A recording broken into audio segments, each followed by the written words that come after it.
Please have a seat. I hear you have some questions for me,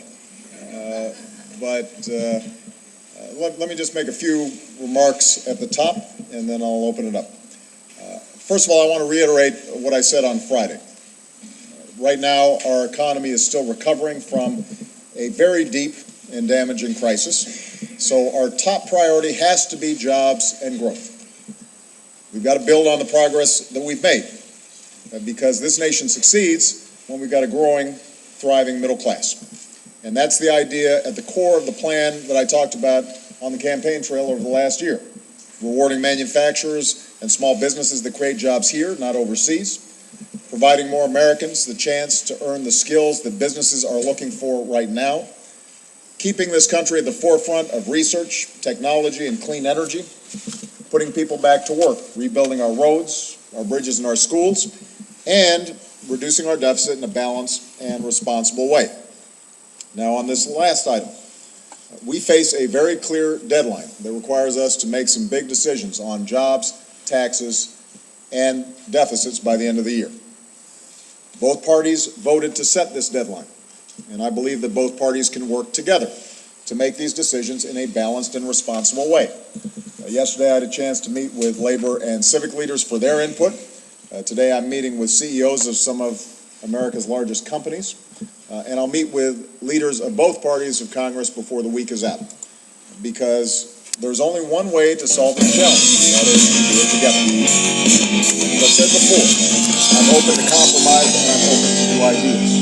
And I've been encouraged over the past week to hear Republican after Republican agree on the need for more revenue from the wealthiest Americans as part of our arithmetic if we're going to be serious about reducing the deficit. Because when it comes to taxes, there are two pathways available. Option one, if Congress fails to act by the end of this year,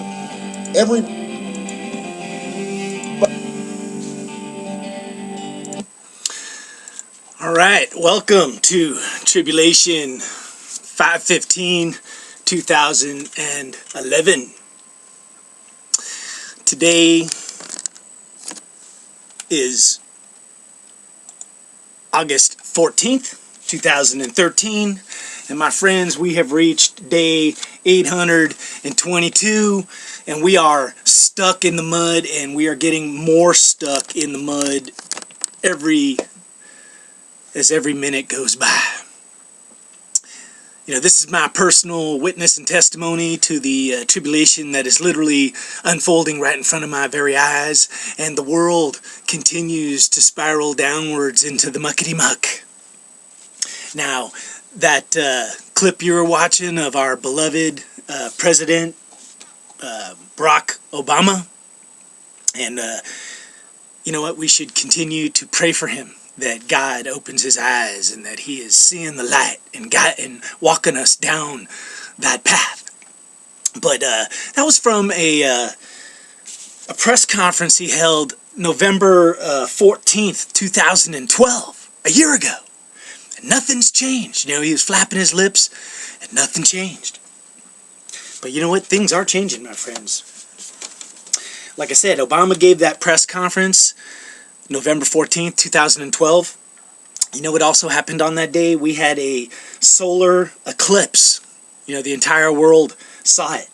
And since that day to July 22nd, was a special day. I call it Pi Day, you know, because 22 divided by 7 equals pi. And whether you know it or not, Jesus equals pi. But on July 22nd, a star formation in the heavens appeared, and it's the Star of David, the War Star. And it's a twin alignment of double tetrahedrons in the sky that's happening from the 22nd all the way to August 26th. So we're right in the middle of it. And you know what, it's August 14th, and Obama gave that speech on the 14th. But if you count the days from that speech on November 14th to July 22nd, it equals 616 days, 616, or 1 year, 8 months, and 8 days, 188, which is kind of like that earthquake cycle. And my friends, there's been a bunch of huge earthquakes the last couple of days, a bunch of 6.0s. I think I saw a 7.0. But it's also been 88 weeks since he made that speech to July 22nd, which is the formation of the Star of David alignment in the skies. Now, Dabu 7, he put out a video today on it, but he put out the original one where he had all the links set up if you wanted to look at all the detailed information on that star alignment. But, my friends, that is kind of what's going down. And we are stuck in the muck. Over on Operation End Times, I concluded my Mind Fast series with having breakfast with Nimrod.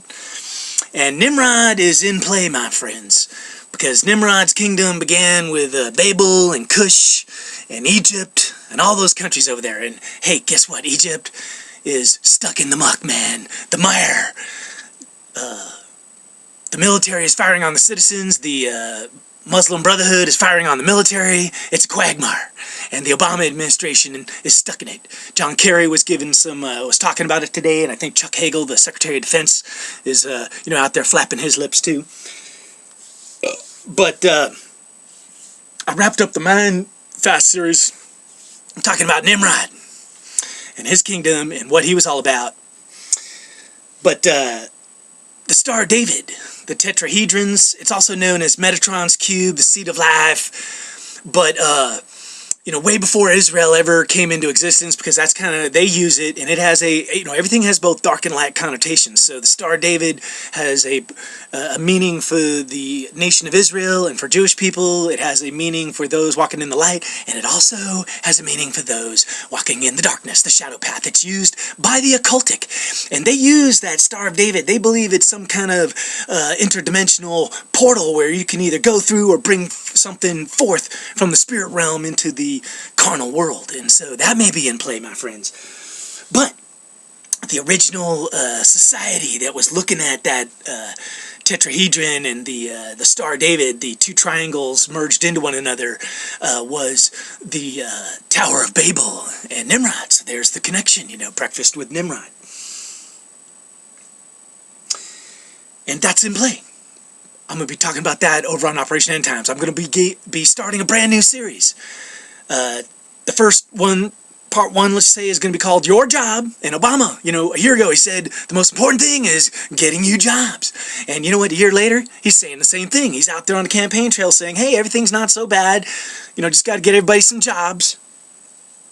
And there's a lot of distortion in that, I'm not going to dive into the deep end of the pool right now, but I would tell you, my friends, the vast majority of jobs on this planet are slave wage jobs, or slave jobs in and of themselves. So having a job isn't such a cool thing unless you're in the lucky few who have a great job. So trying to give everybody jobs, what's actually happening there? Are we actually being enslaved to jobs we don't want? Low-paying jobs? But the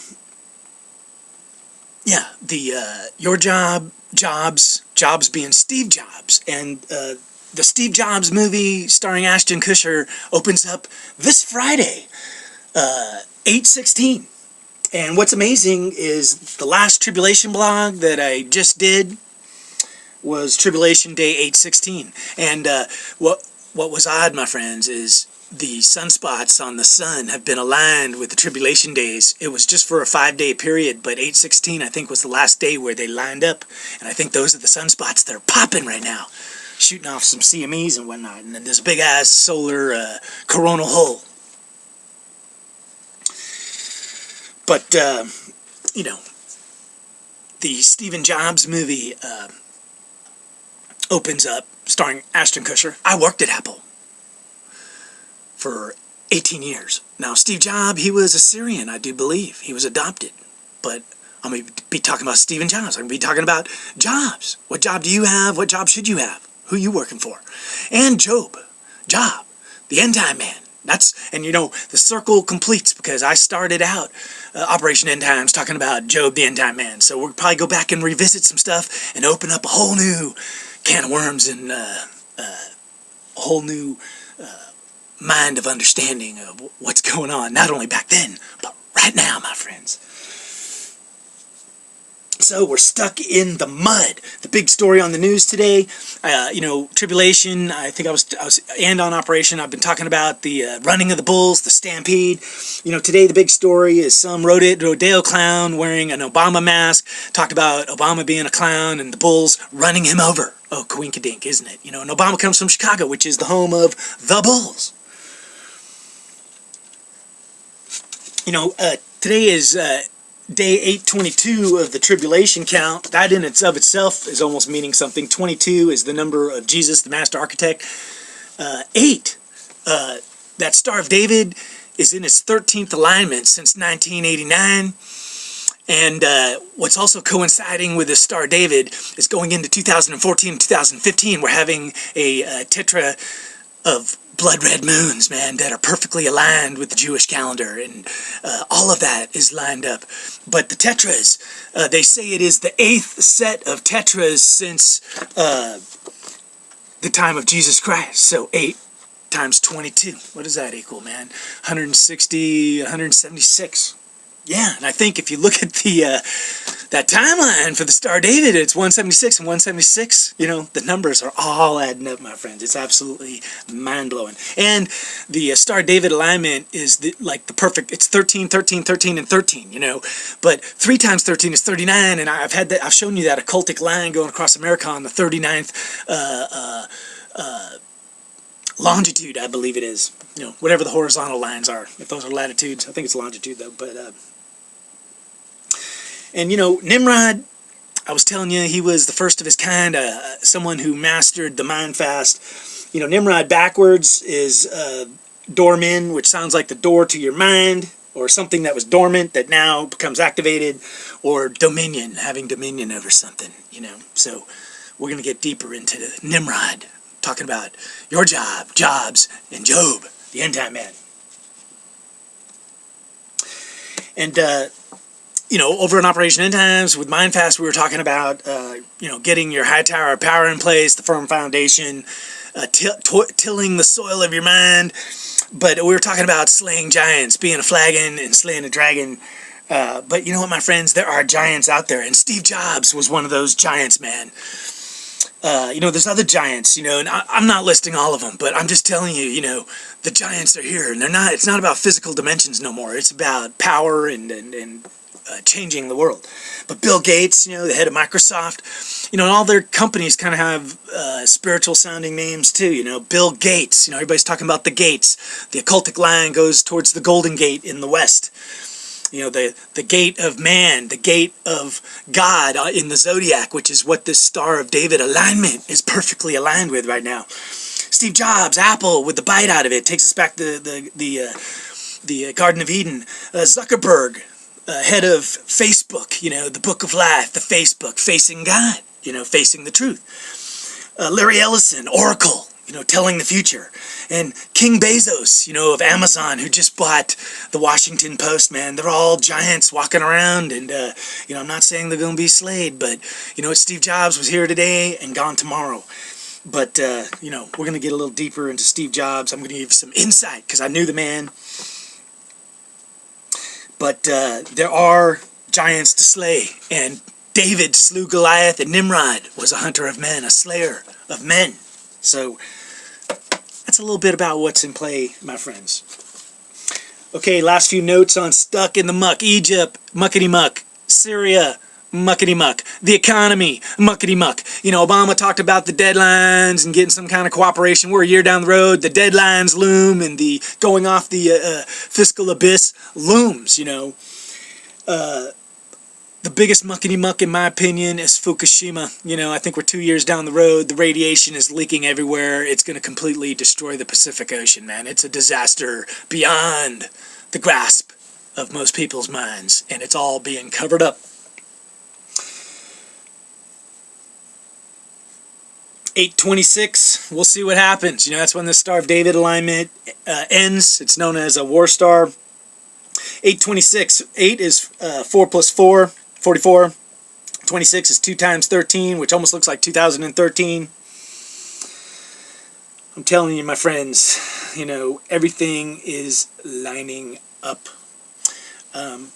I just watched an incredible movie last night called The Vikings Saga, which was all about this book and the Vikings fighting the Saxons. And man, it was a deep movie, man. So I'm kind of contemplating what's going on there. All right, that wraps it up for Tribulation. 5/15/2011, my friends. 2013 is the year of manifestation, you know, in a powerful way. Keep your head open.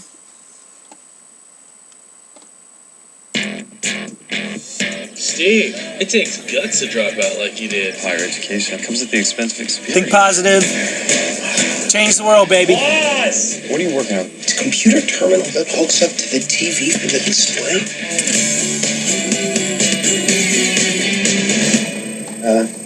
Steve? Wow. These are state of the art. Nobody's making anything like this. All right, okay. Welcome to Apple Computer. Is this everything? Startup. I think we should start with around 90 grand. Could you repeat that? If you'll have me aboard. Trust me, I'm a INDEPENDENT. Apple Incorporated went public this morning. Chasing dreams since I was 14. Y'all can't stop me. We gotta make the small things unforgettable. Typeface isn't a pressing issue. Get out. He's trying to start a war with IBM. Steve's been doing the impossible ever since he was in the garage. I'm trying to build an Apple, and they're taking it away from me. If you keep heading down this path, I will not protect you. It's a blatant ripoff. I'm gonna sue you for every cent. You are your own worst enemy. The board is unanimous. Steve will no longer be involved in this company. 10 years after Steve Jobs' departure, the future of Apple Computer is in jeopardy. In life, you only get to do so many things. We're gonna make Apple cool again. Here's to the crazy ones. The misfits. The rebels.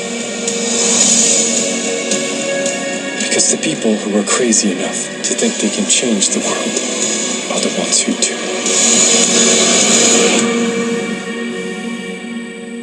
If we're gonna do this thing, we need to come up with a name. Apple. That is so much better than phaser beam computers.